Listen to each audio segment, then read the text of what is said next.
வணக்கம் வணக்கம் நண்பர்களே, நான் உங்கள் அரேஸ் ராபி. இன்றைக்கி நம்ம பார்க்கக்கூடிய டாபிக் ரொம்ப சுவாரஸ்யமான விஷயம். யார் இந்த கேப்டன் மில்லர்? இப்போ தனுஷ் திரைப்படங்களில் நடிக்க போகிறாருன்ன உடனே கேப்டன் மில்லரா, யார் இந்த கேப்டன் மில்லர்? பல பேர் கொஞ்சம் இணையதளத்தில் பார்க்க ஆரம்பிச்சிட்டாங்க. கேப்டன் மில்லர் அப்படின்றவருடைய உண்மையான பெயர் என்ன அப்படின்னா வல்லிபுரம் வசந்தன். இன்றைக்கி கரும்புலிகள் நாள் ஜூலை 5 அப்படின்னு கொண்டாடக்கூடிய இந்த நாள் இவருடைய நினைவு தினம். அப்படி என்ன செஞ்சிட்டாரு? இவருக்கு சிலையெல்லாம் வைத்து மிகப்பெரிய அளவில் ஜூலை 5ஆம் தேதி அப்படின்னா இவருடைய நினைவு நாளான அன்று புலிகள் எல்லாரும் தங்களுடைய வணக்கத்தையும் அவர்களுடைய அந்த ஒரு நாள் இந்த உலகத்தையே திரும்பி பார்க்க வைத்த அந்த நாள் கரும்புலிகள் தினமாக கொண்டாடப்பட்டது. அந்த அளவுக்கு இவர் என்ன செஞ்சிட்டாரு? யார் இந்த கேப்டன் மில்லர்? அவருடைய உண்மையான பெயர் வல்லிபுரம் வசந்தன்.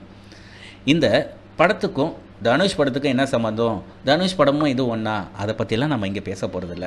கேப்டன் மில்லர் அவர்களுடைய செயல்பாடு, எப்படி புலிகளோடு இணைந்தார், அவருடைய பின்புலம் என்ன, அவங்களுடைய குடும்பம் என்ன, இவர் எப்படி தன்னையே இந்த புலிகளோடு இணைத்து கொண்டார், இதை எல்லாத்தையும் இந்த காணொலியில் பார்க்க போகிறோம். மேலும் சிம்பிளாக சொல்லணும்னு வச்சுக்கோங்களேன், கேப்டன் மில்லர் அவர்களுடைய அப்பா பார்த்திங்கன்னா ஒரு பேங்க்கில் வேலை பார்க்குறாரு. சின்ன வயசுலேயே இவருக்கு கார் ஓட்டணும்னு ரொம்ப ஆசை. அவங்க அப்பா கூட காரில் உட்காந்து போகும்போதும் சரி, அவங்க அப்பா இல்லாத சமயத்தில் காரை தானாகவே ஸ்டார்ட் பண்ணி ஓட்டக்கூடிய அளவுக்கு ஒரு திறமை சாய்ந்த பையனாக அப்படியே வளர்ந்து வந்துட்டுருக்கிறாரு. இவர் சின்ன வயசுலேயே நல்லா படிக்கவும் செய்தார். மேலும் கல்லூரியில் படித்து கொண்டு இருக்கும் காலத்தில் அங்கு நடந்த அட்டூழியங்கள்லாம் பார்த்து எப்படியாவது நம்மளும் இந்த நாட்டுக்காக ஏதாவது நம்ம செய்யணும், தமிழர்களுக்காக ஏதாவது செய்யணும் அப்படின்ற ஒரு ஊன்றுகோலோடு இருக்கக்கூடிய மனிதர் தான் வல்லிபுரம் வசந்தன். பின்னாட்களில் அவர் மில்லர் என்று பெயரெடுக்கிறார். தன்னுடைய மிகப்பெரிய தியாக செயலான அந்த ஜூலை 5 அன்று கேப்டன் மில்லராகவே அவர் பார்க்கப்படுகிறார். இதை பற்றி விரிவாக இந்த காணொலி முழுமையாக பார்ப்போம். கண்டிப்பாக ஸ்கிப் பண்ணாமல் பாருங்கள். எஸ் மை டியர் ஃப்ரெண்ட்ஸ், பார்க்கும்போது இந்த வல்லிபுரம் ஆப்ரேஷன் மிகப்பெரிய அளவில் நடந்து கொண்டு இருக்குது. ஒரு பக்கம் பார்த்திங்கன்னா நம்ம புலிகள் அவர்கள் மிகப்பெரிய அளவில் தங்களுடைய ஆயுதங்களுடன் போர் பயிற்சியில் ஈடுபட்டு கொண்டு இருக்கின்றனர். இன்னொரு பக்கம் பார்த்திங்கன்னா ஸ்ரீலங்கன்ஸ் அந்த ஆர்மி அவர்களுடையது. இதுக்கு நடுவில் ஐபிகேஎஃப் வேறு.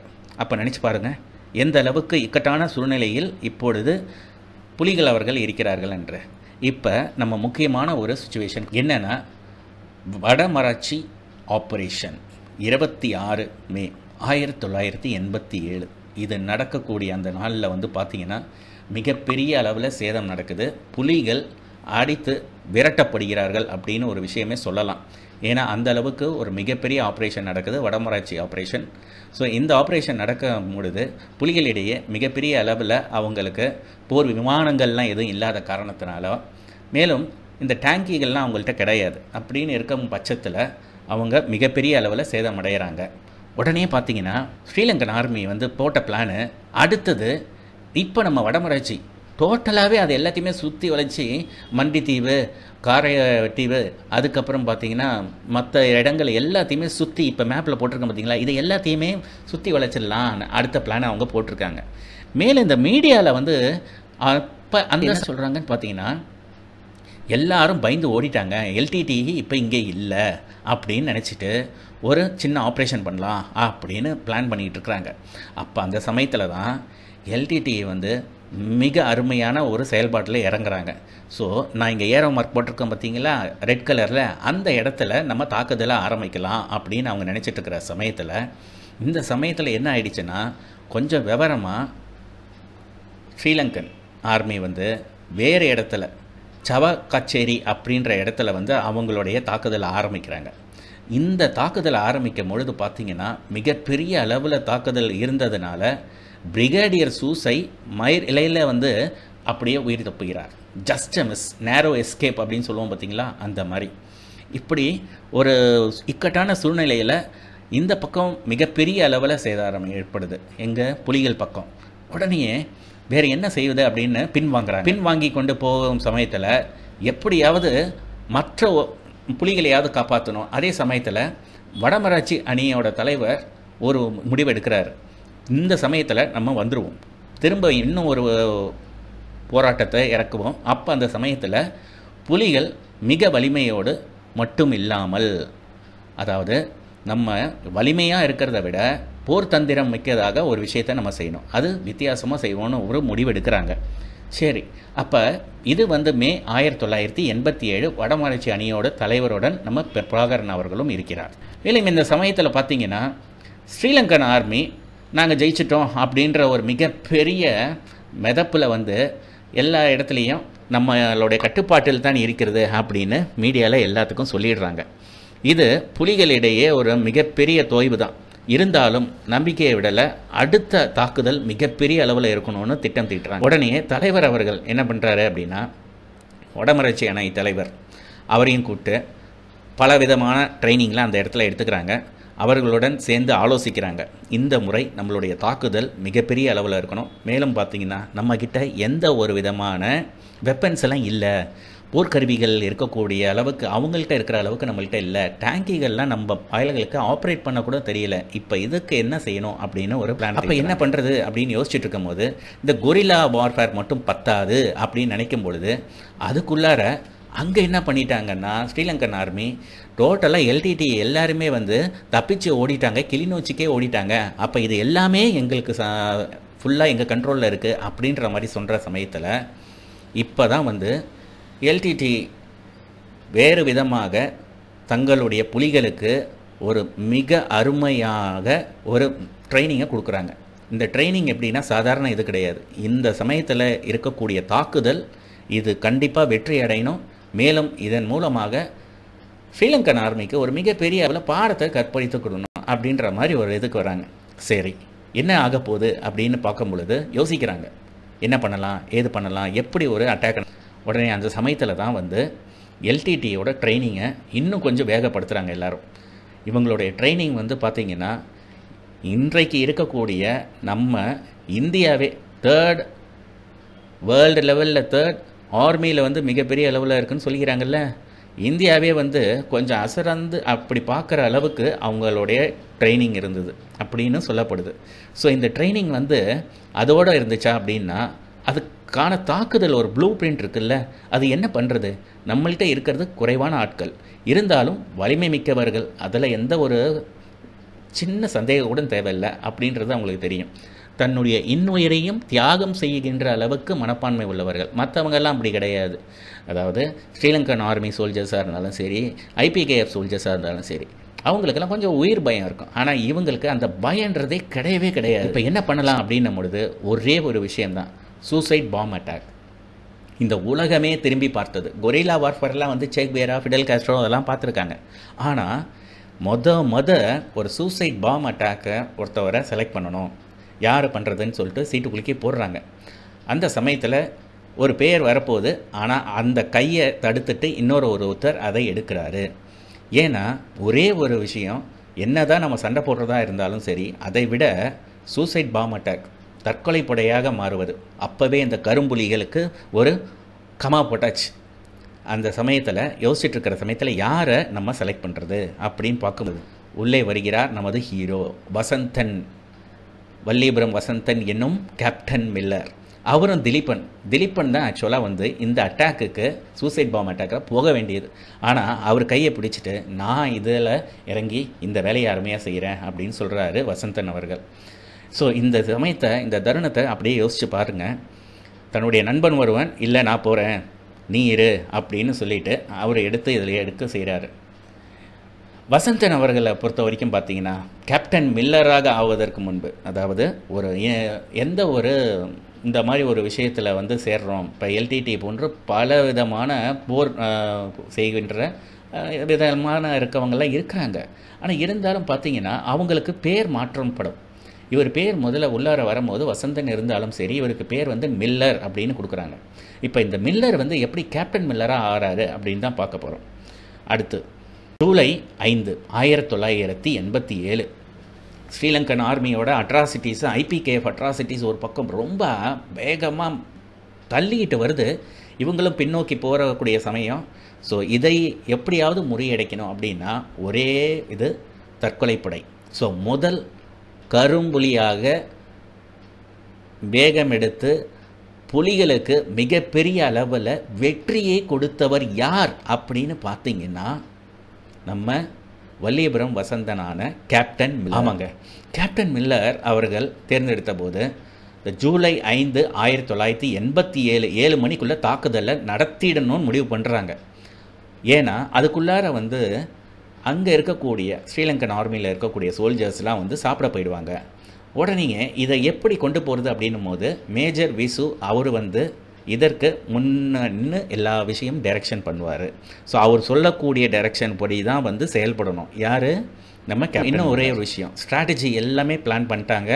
கடைசியாக நம்ம கேப்டன் மில்லர் யார்? நம்ம வல்லியபுரம் வசந்தன் தன்னுடைய வீட்டுக்கு செல்கிறார். வீட்டுக்கு போய் அப்பா அம்மாவை பார்க்குறா, காஃபிலாம் சாப்பிட்றாங்க. எதுவுமே அதிகமாக அவங்கள்ட்ட பேசலை, உடனே வந்துடுறாரு. அடுத்து மேஜர் கமல் அவர்களுடைய டைரக்ஷன், அவர் கடைசியாக ஒரு வார்த்தை சொன்ன உடனே தான் ஆப்ரேஷனை ஓகே பண்ணணும். இதுதான் வந்து இவர்கள் ஸ்ட்ராட்டஜி. ஸோ ஒரு பக்கம் மேஜர் விசு, இன்னொரு பக்கம் மேஜர் கமல். இது எப்படி தாக்குதல் நடக்குது அப்படின்னு பார்த்தீங்கன்னா ஒரு பா வடிவத்தில் இருக்கக்கூடியதுங்க. நீங்களே கொஞ்சம் இமேஜினேஷன் பண்ணிக்கோங்களேன். ஒரு பா வடிவத்தில் இருக்கக்கூடியதை அந்த இடத்துல அட்டாக் பண்ணணும். ஸோ பா வடிவத்தில் இருக்குன்னா ஒரு பக்கம் ஓப்பனாக இருக்கும்ல. ஸோ அந்த ஒரு பக்கம் ஓப்பனாக இருக்கிறதுல வந்து எப்படி அட்டாக் பண்ணுறது அப்படின்னா இவங்க செய்யக்கூடியது ஒரே ஒரு விஷயம். எப்படி?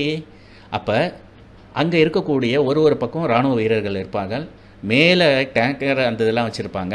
அதே சமயத்தில் பார்த்திங்கன்னா இதை எல்லாத்தையும் தாண்டி வரணும்னா இவங்க அந்த பா வடிவத்தில் இருக்கக்கூடிய நுழைவாயில் தாக்குதலை ஒரு செமி சர்க்கிள் மாதிரி வச்சுக்கிட்டாங்க.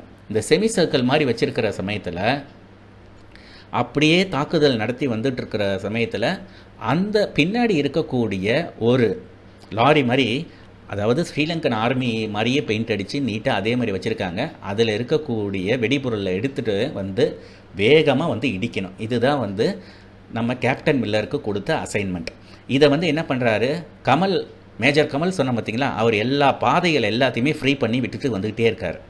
இதுக்கு முன்னாடி என்ன பண்ணுறாங்கன்னா நம்ம கேப்டன் மில்லர் அவர்களுடைய கால் அப்படியே ஆக்சிலேட்டரில் அப்படியே அது வந்து நல்லா வேகமாக போகிற அளவுக்கு கட்டிடுறாங்க.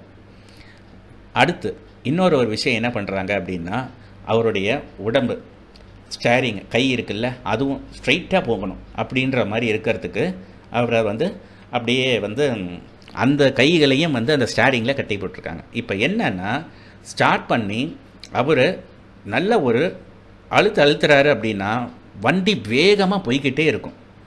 ஸோ குண்டு துளைத்தாலும் சரி, இல்லை வேறு ஏதாவது அடித்தாலும் சரி, இவர் 1-2 குண்டு அடித்தாலும் இவர்கள் தான் தங்களுடைய உயிரையே துறக்கிறதுக்கு ரெடியாக இருக்காங்களே. இலக்கு என்னன்னா போய் அடிக்கணும். உடனே என்னாச்சு, கமல்கிட்டேருந்து வந்து எந்த ஒரு இதுவும் வரல. இப்போ போக வேணான்னு சொல்கிறாரு. ஏன்னா அதிகமான தாக்குதல் வருது, மேலேருந்து இருக்கக்கூடிய டாங்கிலேருந்து அடிக்கிறாங்க. இப்படிலாம் இருக்கக்கூடிய சமயத்தில் வேண்டான்றாரு. ஆனால் அதற்கு இவர் பதில் சொல்கிறாரு, இல்லை என்னால் முடியும், முன்னாடி நம்ம எல்லாத்தையும் கட்டியிருக்கோம், ஒன்றும் பிரச்சனை இல்லை, நான் என்னால் முடியும், நான் போயிடுவேன் அப்படின்றப்பல. சரி கொஞ்ச நேரம் கழித்து திரும்ப கமல்கிட்டேருந்து வருது, ஸ்டார்ட் பண்ணி இவங்க ஒரு பக்கம் அடித்து அப்படியே பின்வாங்குகிற சமயத்தில் இலங்கை இராணுவ வீரர்கள் இப்போ இந்த சமயத்தில் வேகமாக வருது.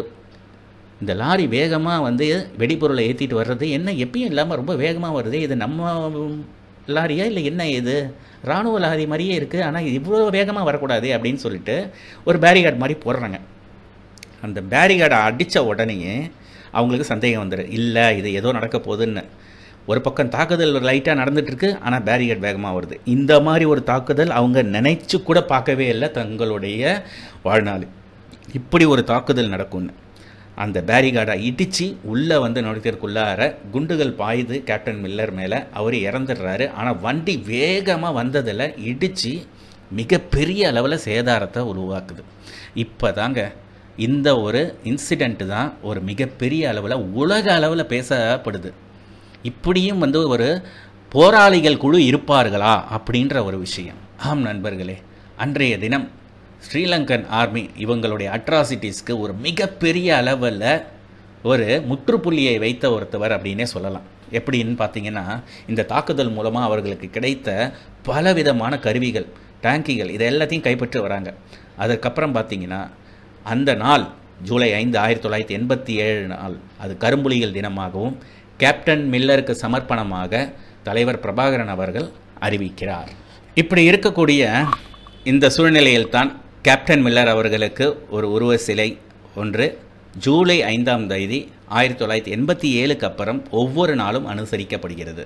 அப்படிப்பட்ட ஒரு சிலை தான் நடுவில் ஒரு தாக்குதலில் அந்த சிலையை உடைக்கிறாங்க. அதுக்கப்புறம் பார்த்தீங்கன்னா அந்த சிலையை உடைக்கிற சமயத்தில் அது கொஞ்சம் உருவத்தை தூக்கிட்டு போய் ஒரு இடத்துல பாதுகாப்பாக வச்சிடறாங்க மக்கள். பின்பு அந்த சிலை நிறுவப்படுது.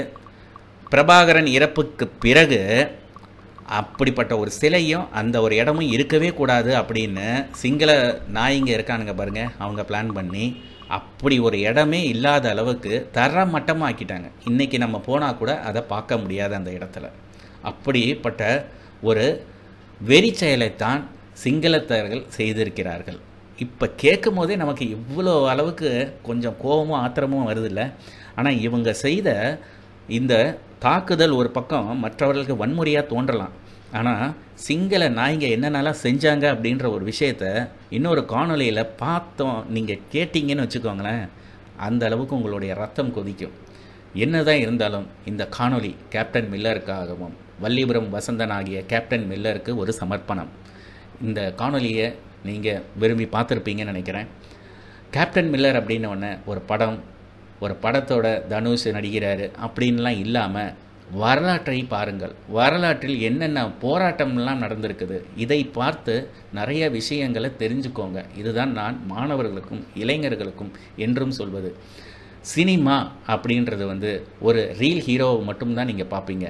ரியல் ஹீரோவை பாருங்கள். ரியல் ஹீரோவை தேடி புத்தகங்களில் படிங்கள், இணையதளத்தில் தேடி பார்த்து பாருங்கள். Okay, my dear friends, thank you for watching this video. Stay with us connected by subscribing Arise Robai and don't forget to click on the bell icon. Thank you. Bye.